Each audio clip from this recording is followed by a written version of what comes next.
Okay, I'm very proud to be a Wakelet community leader, and let me tell you, it's not something that it's not very difficult to do, and I hope and look forward to all of you becoming one very soon. At the end of this session, you all can apply to become a Wakelet member. They have a proper system in place by which you join them as a Wakelet member. Then with over due course of time, if you're using them and you're showing your work with them, then you can apply to become a community leader. And the next step is to become a Wakelet ambassador, which I am not. But still, being a leader also has got its advantages. As you can see, I'm wearing a t-shirt which has been given to me by them, and I'm trying to pass on the information to other members. So that is one part of being a leader. Second thing, why I want to do it, because here in this part of the world with the inspections and everything and the normal academics going on, we owe it to ourselves to make sure that if we come across something which is helping making our life a little simpler, let's share it with the community and all of us can grow together. We don't really have to, be only one point of this thing that, okay, no, I will only be. No, it's not like that. We have too many things going on for us. So it helps if we work together. And I really would appreciate if we could take this forward and maybe later on have more sessions. So this is the demographics of today's meeting that we have right now. Most of us are the ones who have selected no. If I had to fill this form maybe last month or little before that, not last month I will say, but in August I will say, if I had to fill this form, my this thing would have been no. So it's not been, it doesn't take much time to become a leader. Member, you can become immediately.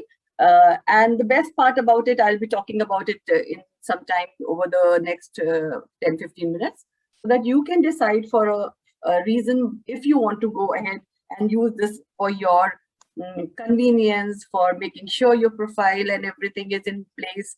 And since most of us are using Microsoft Schools, let me tell you, Wakelet is totally aligned with Microsoft. And later on, if you intend to apply for becoming a Microsoft expert, which I am, you require Wakelet to be there. It's not, you don't really require it, but it gets you brownie points. So it's okay. They won't disqualify you because you're not a Wakelet user, but you get brownie points for that. Okay, right now, currently we are living in a world of information overload. Anybody who, some of you, I believe, are from the field of IT as well. So you must be knowing that the entire data of the world gets duplicated in a certain span of time. So we are living in a world of information overload. We keep getting from our schools different documents, different things, and then suddenly when the extra X thing is required as an evidence that please submit, we struggle to find it. So Wakelet in that way is a good way of keeping things in different places. And you can think of it like a Facebook for educators. So if supposing you and me are following each other, whatever I make public can be seen. So we can follow all the teachers of UAE and then try and see what is happening in the other schools and learn from each other. Or we even go international and go and follow educators from other countries and all, where you will get, there are places who are ahead of us. So we can go and learn from there, while we can go and, like sir explained that how I'm associated with an NGO. It's a part that I'm really very, very proud of. And I would appreciate and really encourage all of you, or tell your husbands to become a mentor. Their way of working is very different. They don't require money from us. They take our expertise because we are in a place where we have exposure to things which people in the villages don't have. So basically, they pick up children who have done well at grade 10 level in the board exams and the 12th from the very rural background. They pick them up, they groom them over a period of time, make sure most of them graduate, and then help them find jobs. Now, what they can do is basically call them all together and do classes, which they are doing, but they assign one mentor for every child. So supposing the mentor that I have, so I generally sit with her and work with her on her basics. And then if she wants to, become maybe do something in environment and all, So because I wanted to guide her, I went and explored so many things. And in doing so, I am also evolving. Because when I went, I said, oh, this is something which is something really great, which I can do. And then I take it back to my classroom, and there the children are also benefiting. So, it's a kind of a win-win situation, whereas teachers, we can give back to the society.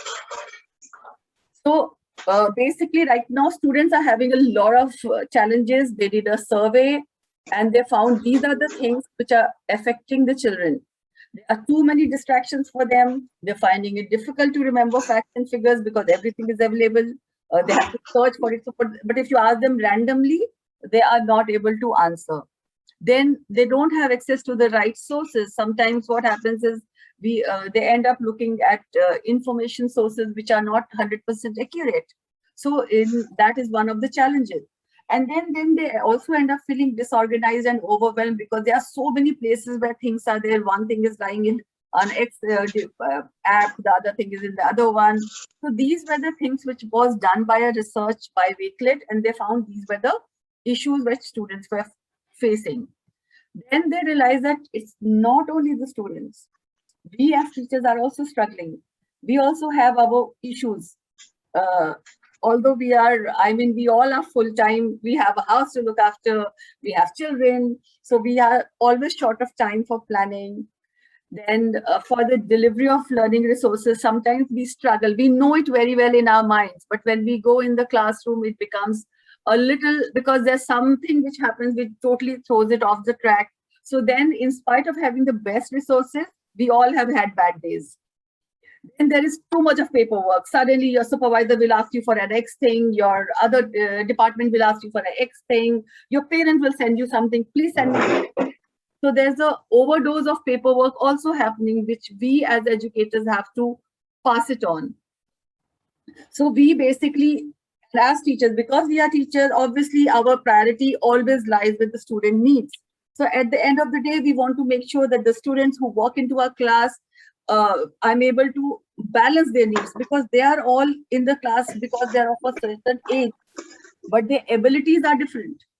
So, and I am only one. If I have 30 children in my classroom, how do I give them different tasks? Some kind of a differentiation is required. If somebody, please say, okay, there are always three stakeholders, and when it comes to a child, it is parent is one very important part. And many times the parents do not support the teachers because in their mind, their child is very different from what they see in the classroom. This pandemic did one thing for all of us. It brought the parents inside the classroom. So then they realized, oh, what my teacher was saying till now, the teacher used to say about the child was maybe right. Earlier, their source of information was only what the child would go home and say. So they would believe the child fully. Now, when they realized, because I still remember we used to have audits, inspections. So suddenly there was somebody who was coming to visit, and then there were too many visits happening. Then I told one teacher, I'm so sorry, I'm sending so many people over. So she just said one thing, you send anybody. Nowadays, we have 30 children and 30 parents sitting with us. And they are each very, very critical. So now we are not scared of inspection. You send anyone. It's become second nature to us. So that is what it is. So let's now make sure that we don't lose what we have gained in the pandemic and go take the best from this and follow it in the hybrid system later on also. Now, these were the challenges which they found, where the Wakelet team did a research, and they found these are the things that they felt was lacking. Number one, they felt it was too focused on the admin part. Most of it was focused from a school's point of view. It wasn't focused from an educator's point of view. Like, they would make a lesson plan format, which would take hours for the teachers to fill. So it's more focused on the admin part. The school would get beautiful lesson plans, but for the teacher, it would mean hours of struggle. Then they felt it was unengaging. We make beautiful things which we felt was very good, but then the child said, oh, I don't like it. It's too difficult for me. It puts me off. So like the current lesson plan, if you look at it, it's very too much of written. Now, if I am a visual child, I am not going to learn from that. I'll just get disengaged. Even the same thing, they found too much of text in it. So a person who learns well with reading will definitely like it, but most of our children, especially the younger ones, are visual. I won't say the younger one, I would say even the senior ones are like that. See, during the course of my career, I have taught from grade 12 to KG1, KG2. I didn't teach KG1, but KG2 to grade 12. I have taught almost in all the levels. So even we say grade 12 are grown up children and this thing, but the basic thing is the same. I still remember there was this teacher who was a brilliant English teacher. And as a parent, I went to her to appreciate how did you do this? Like in grade 12, suddenly she took, and the children were like, my child was doing very well. So I went to appreciate her. So she told me one thing, I have been a KG teacher. So I do the same thing here also. And it works. Because what does a KG teacher do? Establish the rapport first and then start working. So that is the same. It's actually applicable at every level. It doesn't matter which level we are teaching. Then they felt some of the things were too complicated and difficult to learn. Now, as an expert, we are at an age that technology is a little, it does put us off that, okay, it's too difficult to use it. And we are not used to we like perfect work. Being educators, we are used to delivering perfect things. I mean, it was not easy for me to put this session also together because I didn't know how it will go. I mean, it can be, you can write at the end of the session, you may write, oh, what, it was a waste of time. So it's complicated, it's difficult, and we have our inside this thing where we want to just deliver perfect things. So we were finding some of the tools very difficult to do. Then we felt it was outdated technology. We felt it was too heavy, but when the experts came in, they said, oh, you're using something which is not relevant anymore. Then they felt it was difficult also to use like I will send it to a child and the child is studying, you have 30 children, 30 questions, ma'am, how to do this, how to do that, and you will struggle. So that was also one of the issues. These are basically some of it. I'm just showing all of them together. This is what the team found, that these were the things. So they worked on this and they've tried to make sure that the current ones, like these problems, are tackled in the current version of Wakelet that we are using. It's a faster way to exchange information. You can incorporate 21st century skills easily. It improves the sharing of resources. Like supposing, like I just said, if we start following each other on Wakelet, you will know exactly what I'm doing. You will know exactly what is required to do. So, and then student engagement, which is the key thing that we have to focus on. All things said and done, if the student is not engaged and the performance is not happening, we will, at the end of the day, we will be held accountable. So that is most important. So this is the feedback of some of the educators who have been using Wakelet for quite some time.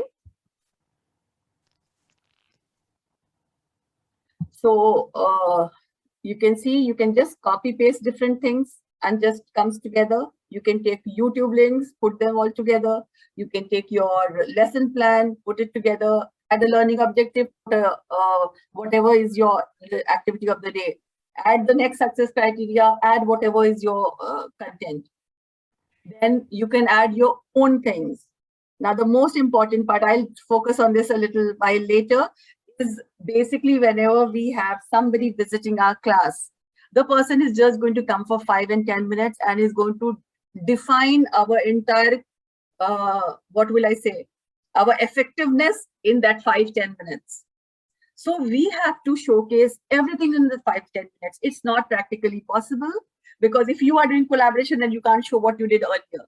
If you are doing this, you can't show this earlier. But what you can do is while he's there, you can make sure you open one Wakelet, which has all the evidence of the previous works. And there you have, in that 5 minutes, the inspector will see, okay, this class did this also, this class. So you are showing exactly what you want to show. So you keep it in such a way that you plan your lesson in such a way that the moment somebody enters, okay, let's see, we are doing this, let's now take it this. And you showcase all your previous work, what you want to show. So it's a beautiful way of making sure the people see the right thing in the limited time that they are spending there. You want to show, you have good speakers, you can just showcase the Wakelet of, oh, we had a competition last time, let's see what was the Wakelet of that thing. And just open and there you have everything. You can add YouTube links, you can add your school portal pictures, you can add your children speaking, whatever. So that's 2-3 minutes, somehow or other, if you can open a Wakelet and share and show, you will end up showcasing the inspectors what you want to show. Instead of their coming and then that 5-10 minutes, we are also pressurized, children are also pressurized because we are like them, you must live up to what we expect you to do. So all that can be tackled. So then, like I said, we can collaborate with each other. We can even collaborate with parents. So you can, make your certain Wakelet public and share the link with the parent and show that, okay, what awesome work your child has done. See, one thing as educators, remember that the parent is only interested in their child. They are not interested in what is the great thing that, see, they've selected your school. So that means you were the best for the options from the available one. So after that, they don't want to find out what else is there. They want to find out how is my child going to learn from this. So once in a while, make a schedule. Every day, 2-3 children, make them do something nice, record on a Flipgrid, put the Flipgrid in the Wakelet. End of the month, you send it like a newsletter. This month, 5 are children. No one of us have more than 30 children as per, because here we have ministry laws and all. In India, there are classes with 40-50 students. So we can make a schedule that, okay, everybody record this on Flipgrid. End of the month, put all the links, send it to the parents as a newsletter. It will do 2 things. Number one, the parents get a chance to see their work of the children. Second thing, because in the class there are children of multiple ability, they learn, oh, this child is also of the same age and is doing this. Let us see how we can do that. So the best way of sharing and making sure the level of the class goes up can be Wakelet.